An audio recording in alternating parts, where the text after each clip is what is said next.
Good evening and welcome back to SF Commons. We're interrupting a special program tonight because we would like to bring to you this urgent message and this urgent program regarding a major negotiations that's going on with the contracts of the lowest level workers in the California state government, the SEIU 1000.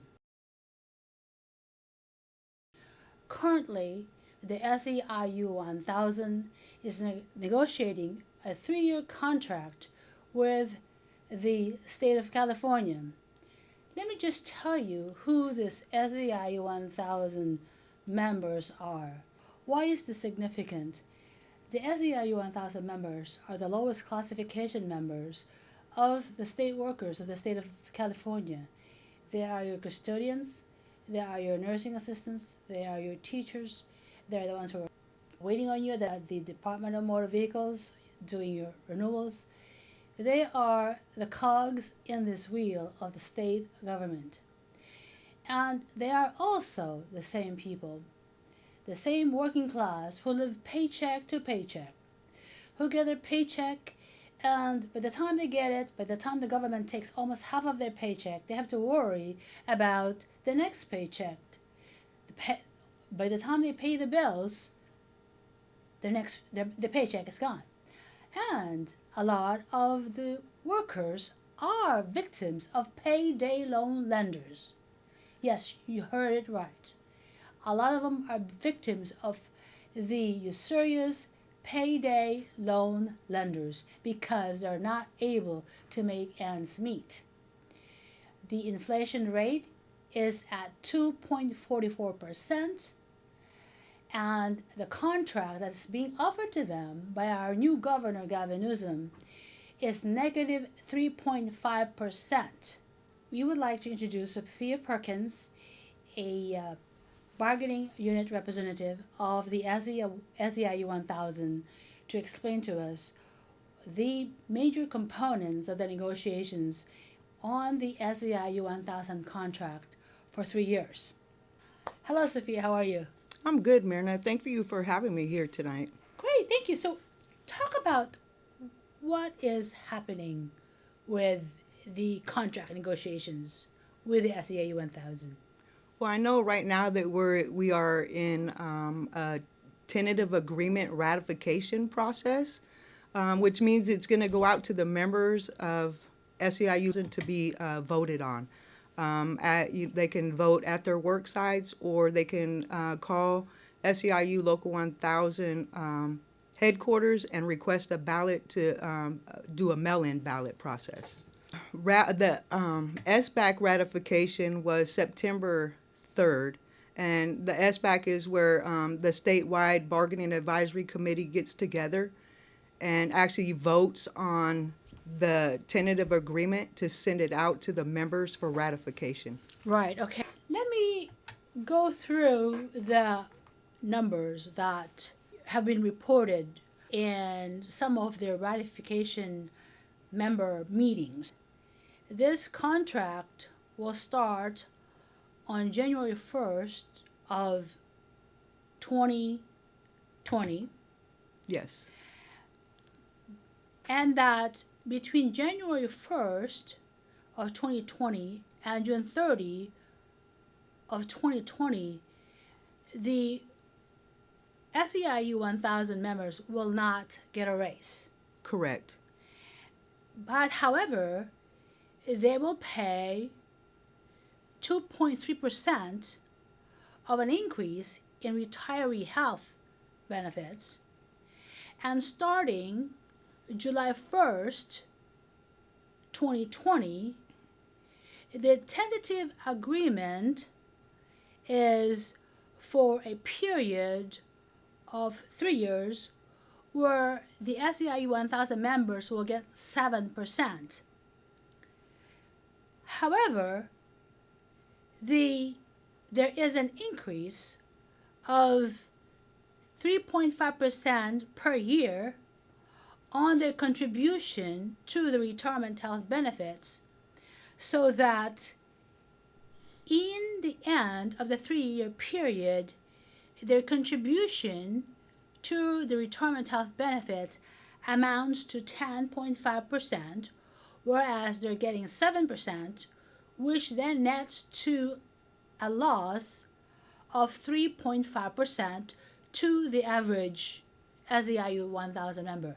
Now, other classifications are getting other things, but in terms of overall increase to state workers, it's 7% of general increase over a 3-year period, less the 10.5% of healthcare contributions, which then comes out to a negative 3.5%. That's what I understand. Yes, my understanding is it's a 3-year contract, and within the 3-year contract, we will have a 7% increase in general salary increases. There are special salary adjustments for 159 classifications, but we have to realize that Local 1000 represents 800 various classifications within the 9 bargaining units that we represent. Of the 159 classifications, only 14 classifications received the special salary adjustment that were in the lower paid bargaining units, which were Unit 4 and Unit 15. So, and then there's, 45 various classifications that will be receiving a base salary adjustment, which means that they're going to be brought up to $15 an hour, right? I know that our first increase of 2.5 takes place July of 2020. The next increase would be July of 2021, and then the next increase would be July of 2022. So we have to remember that, our OPEB goes up January 1st, 2020.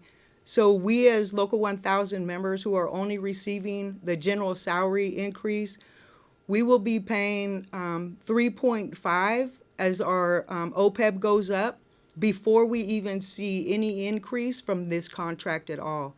I think the people that the people that are going to see immediate changes are only the few receiving the bilingual pay differential. Which the bilingual pay differential only covers the people that are certified by the state of California to receive that bilingual differential. The state of California is getting away from the bilingual certification because they are doing more automated processes where individual could call in and actually indicate through automation what language they would like to receive to be interpreted. Now, the one-time pay special salary adjustment, it seems that these are the type of classifications that ordinarily, outside of the state government, they will be making a lot of money. Like you have your technology specialists. Yes. That could easily make 30 to 40% more outside, especially with the advancement in technology. Or where you have nurses where there's a lot of competition because of the demand for healthcare. Yes. So this one-time increase that they're getting, I'm not sure if a lot of them are happy about it. You mean the 5%, the special salary adjustments for some? And there's very few of them too. Yes, there's very few, and we have to realize it's like 145 classifications that are going to be receiving the special salary adjustment that are already they're already in classifications making, top salary from the state already. And we also have to realize that Local 1000, prior to the officer stipend, never negotiated special salary adjustments in their contract because a union should represent members across the board, not special groups. Exactly. How did they come up with that? Well, honestly, the special salary adjustment is attached to the officer stipend that Local 1000 now has. And who are those? Who will get those And special stipends? so the stipends right now go to the four statewide officers, and I know that currently two of the new vice presidents are not taking the stipend, Right. right? Well, our president, for instance, Yvonne Walker, her regular salary as a secretary is $50,000 Yes, per year as a state approximately, employee, yes. right? But then she's on leave on that, and she's working as the president of the union. But she's getting a $45,000 stipend, which brings her entire salary up to about over $111,000. Yes, that is correct. So then the stipend that we're talking about, the 45,000, if these folks get the stipend increases, is it true that her stipends will increase as well? Is that So how that this works? so the stipend is connected to the highest paid classification within Local 1000, right? So as we negotiate special salary adjustments, yes, I believe that the special salary adjustments are attached to that classification that keeps bumping up that percentage of that stipend pay Right. for the officers. Well, how about the chief of staff? The chief of staff of the president is making what, $153,000? Yes, approximately $153,000. And, our chief of staff is actually Margarita Maldonado, who the members actually, didn't reelect to be an officer within our local. Now, why would a chief of staff of a union make that kind of money? I mean, Well, a chief of staff, in the private sector, I mean, that's about the comparable wage that chief of staff make in the private sector. in private sector. And, we also have to realize that our chief of staff position was vacant for almost 8 years prior to this last election. If it's 8 years vacant, then probably we didn't need it. Exactly. I mean, the point is, the union members are paying monthly dues, right? We are paying and taking monthly out dues. their paycheck. What do you think is the average? How much do union members pay in dues? Well, I know that, you're capped out at $90, right? Right now, my union dues are fluctuating because, of, the increase from, this last contract, Right. But then, minus the OPEB increase, this actually contract that was supposed to be the best contract ever actually ended up being a takeaway contract for me. Right.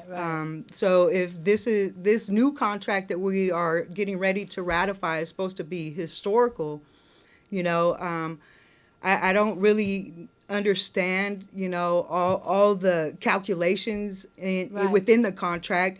I know that, like the $260 for medical, it's being called a stipend.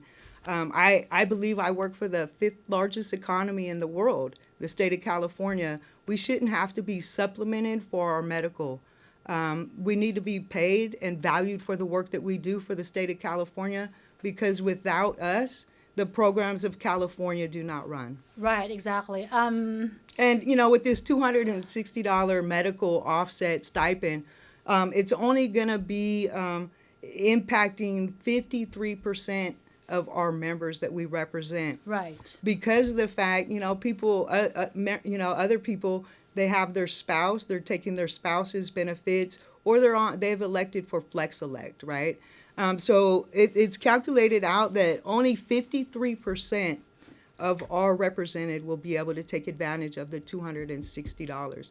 We also have to realize that the It'll be taxed too, right? the $260 will be taxed. It's not PERSable, so we can't really count it as a raise because a raise would be PERSable. Right. So we're going to be taxed on it. Some of us will be thrown into a higher tax bracket. Right. Some of us, our union dues are going to go up because our union dues are based on our salary. And not all will get it because a lot Right. of people have their spouses who are carrying their insurance. Yes, so they won't even benefit from it. Right. And then we also have to realize that it goes away. It's not there forever. Exactly. It actually expires, I think, 1 month or at the same time that Right. our contract that we're trying to ratify right now will Now, expire. what about this geographical pay special treatment that the union leaders are talking about. I believe that, we were going to secure, a GeoPay in some of the counties in California. Okay, what are they covering? That Santa Barbara? that our members are actually really suffering in. Santa Barbara, San Luis Obispo, Orange County, what else? Santa Cruz. Santa Cruz, Santa Barbara, San Luis Obispo, and Orange County. Yeah, those are really nice areas. Those are nice areas, and areas. They actually have, those counties actually have the least amount of local 1000 represented density there. To me, maybe they visit. To me, if we were laying the foundation to build on this contract, we should have secured a county for GeoPay that had a density of members that could have benefited from the GeoPay differential. Yeah, like what about San Francisco? San Francisco, Los Angeles, Silicon Valley, Los Angeles, Santa Clara. Exactly. Right? Those are very high. We hear our members talk every day about the cost of living going up. The rent increases are like from 10 to 15%. You have families living with families because they can't afford to live on their own. It was exactly, right? Yeah, especially. And again, we're state workers. Right, yeah. We should be valued and paid, by our governor for the work that we contribute to California every day to keep it moving. And there are certain classes. Well, let me see. Did the legislature... Didn't the governor's office get a big raise? Didn't they get like a 21% bump? I don't know if they got a 21% bump. I know about a 4% raise. I know that, right. And so per year. Yeah, and so like us walking away with a 7% raise over 4 years, yeah. 3 years. Well, 3.5 years. Yeah, really. 3.5 years. And the first 6 months, the first half a year, we get nothing. Right. And then our OPEB is going up. And it's so, a lot of people. I know Local 1000 put out a calculator, and a lot of members are losing money. Really, putting in their current, their personal information to this calculator to see what this next contract means to them. I've had members come back to me and say it's a $300 takeaway. It's up to a $900 takeaway. And, to me, a contract should never be taken away from members. Exactly. We as a union, we should be negotiating for members across the board. For a living wage. Right, for a living wage, not special groups. Now, let's talk about the oversight, okay? And this is the thing that I think bothers a lot of people. People are voting, yes. Right? There's like 52,000 paid members, union paying. Yes. However, the people who organize the election, the voting system, the ratification system, and who are the people who are doing the oversight are people who actually voted for it and negotiated it. Yes, that is true. Isn't that that is true. The people isn't that kind of like a rigged. So the members that actually negotiated the contract will be sponsoring and putting on the worksite meetings to encourage people to come and vote for our contract. The tentative agreement. The people who negotiated the contract are out there talking about the contract, right? Because exactly they want a contract, right? They want that yes vote. And were they the same guys who got the bump on the special salary increases too? Yes, we actually have put together a spreadsheet, and most of the bargaining team made sure that their classification secured a special salary adjustment as well. All DMV classifications got a special salary adjustment of 5%. I know that DMV was in the media during our contract negotiation, and that was an issue and a problem that our governor should have dealt with DMV and not made it part of our contract and took it away from other people.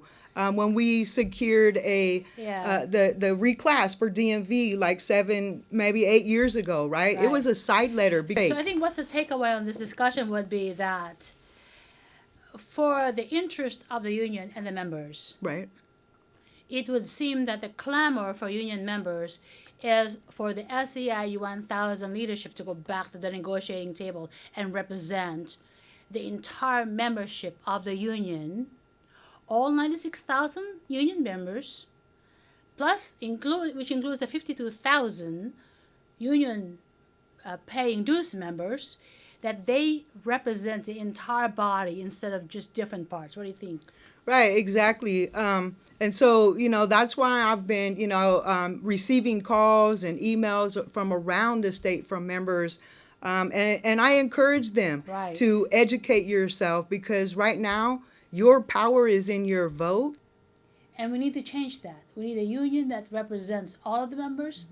We need a strong union that advocates and fights for the union members. And we need a strong union leadership, like Sophie Perkins here, who actually ran for president. Thank you so much for joining us, and we will see you again next time. Good night.